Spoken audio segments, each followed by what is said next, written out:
नमस्कार, जनपक्ष में आपका स्वागत है। मैं हूं प्रियदर्शन।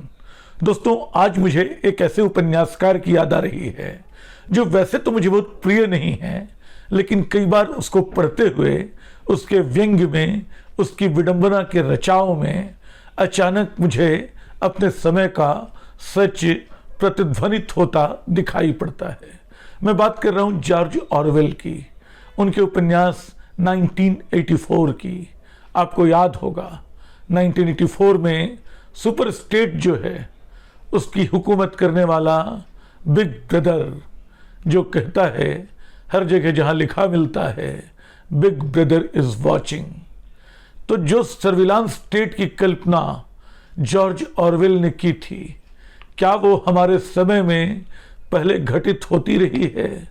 रूस और चीन के बारे में ये बात कहते हैं, कम्युनिस्ट देशों के बारे में, कि वहाँ नागरिकों की इसी तरह निगरानी की जा सकती थी, चौकसी की जाती थी। जहाँ तकनीक नहीं थी वहाँ परिवारों तक की मदद ली जाती थी।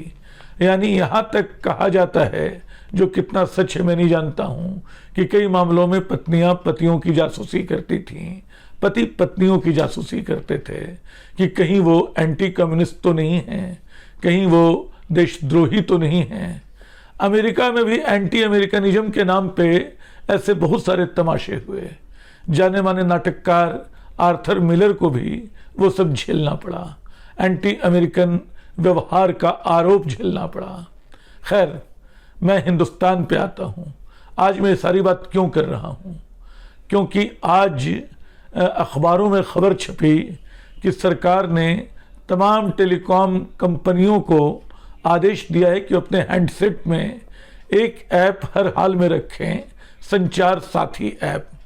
ये ऐप उनका कहना है कि इस तरह उसमें इंस्टॉल कर दें कि उसको डिलीट नहीं किया जा सके। ये अखबारों में छपी खबर है। सरकार का कहना है कि ऐप जो है लोगों को साइबर सिक्योरिटी मुहैया कराएगा। जो साइबर फ्रॉड के मामले लगातार आ रहे हैं उनसे उनको छुटकारा दिलाएगा। ये ऐप जो है इस बात की सुविधा देगा कि अगर कोई धोखाधड़ी होती है तो तत्काल मोबाइल यूज़र उसकी शिकायत इस ऐप के थ्रू सीधे कर सके। इसके लिए चक्षु नाम का इसका एक अलग हिस्सा है जो इस ऐप में शामिल है। तो सरकार की गारंटी है कि इसके बाद आपकी साइबर सिक्योरिटी सरकार के हाथ में है, वो इसको देख लेगी। लेकिन क्या ये साइबर सिक्योरिटी भर का मामला है? क्या ये साइबर जासूसी का मामला नहीं है? क्या ये लोगों की निजता के हनन का मामला नहीं है?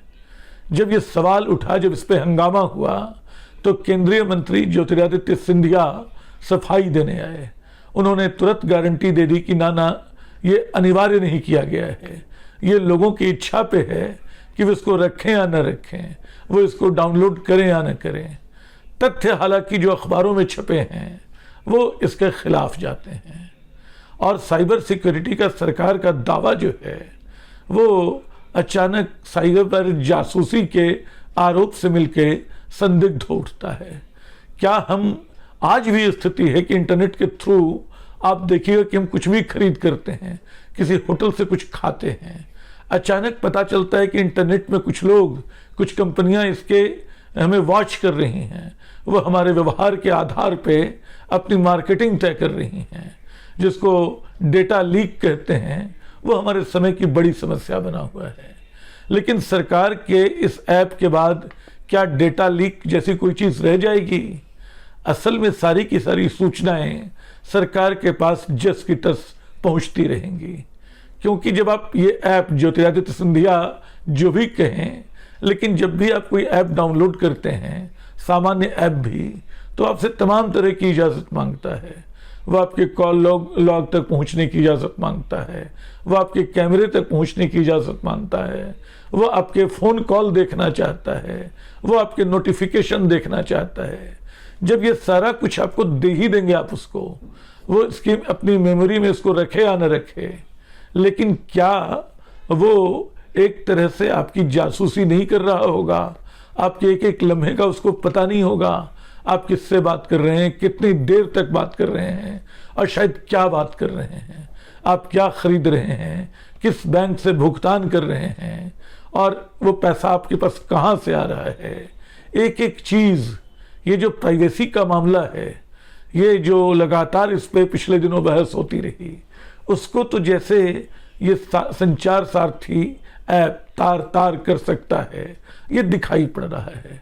और सरकार की दलील कितनी सही है। क्या जो साइबर फ्रॉड होते हैं, क्या वो बहुत बड़ी टेक्निकल डिवाइस से होते हैं?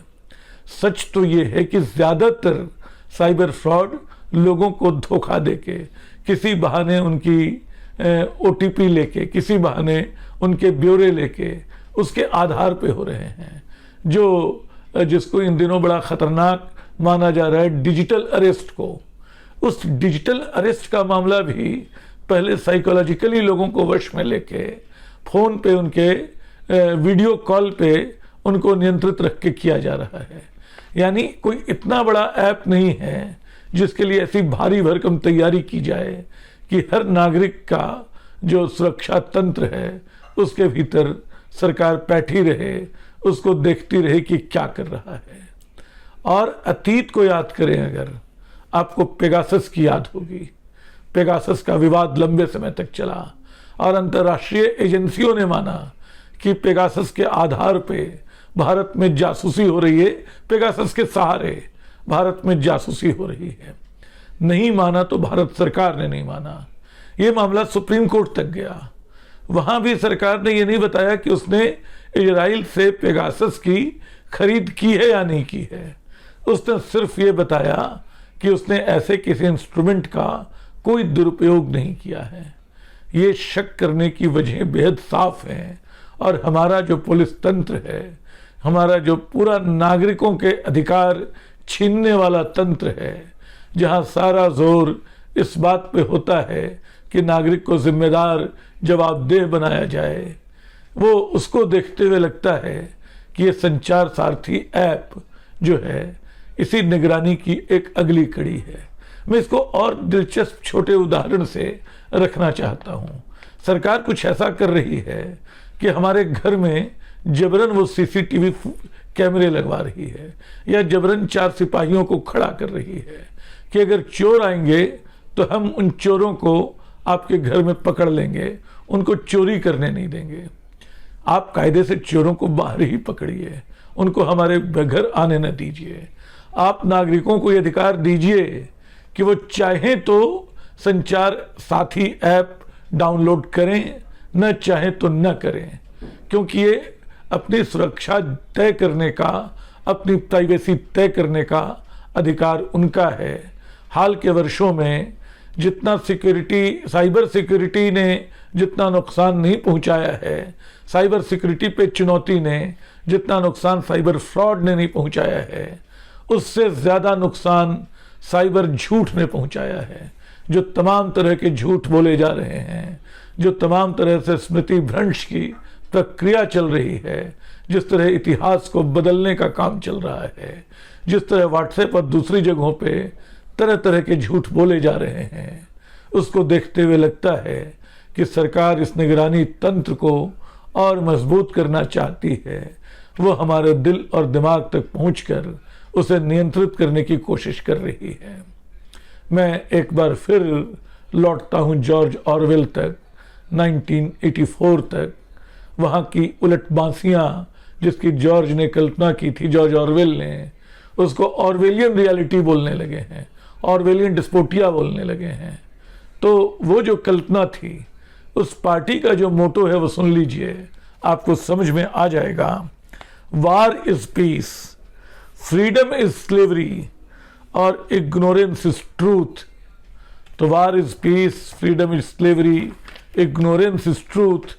युद्ध जो है वो शांति है, गुलामी जो है स्वतंत्रता है, और अज्ञान जो है वही ज्ञान है, वही आपकी जानकारी है, वही सत्य है। आज हम देख रहे हैं कि हमारे चारों तरफ इस अज्ञान को लगातार बढ़ावा दिया जा रहा है। एक पूरी युद्धवादी मनोसंरचना बनाई जा रही है। हर तरफ लग रहा है कि हम कोई लड़ाई लड़ने को तैयार हैं, उद्धत हैं, और अगर हम नहीं लड़ने को तैयार हैं तो हम मारे जाने को अभिशप्त हैं। दोस्तों, इस संचार साथी ऐप से। आप देखें इसको, आपको ठीक लगे तो आप डाउनलोड कर लें, लेकिन सावधान रहें और सरकार को इस बात की इजाज़त कतई नहीं दें कि वो जबरन मोबाइल हैंडसेट में ये ऐप डाउनलोड करे।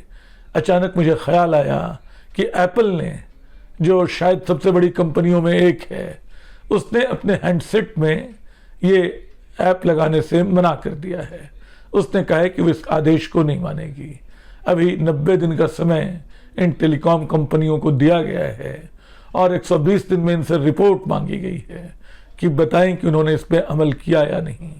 ये 90 और 120 दिन हमारी स्वाधीनता, हमारे निजता, हमारे नागरिक अधिकारों के लिए भी चुनौती के दिन हैं। इन पे सावधान रहिएगा। शुक्रिया।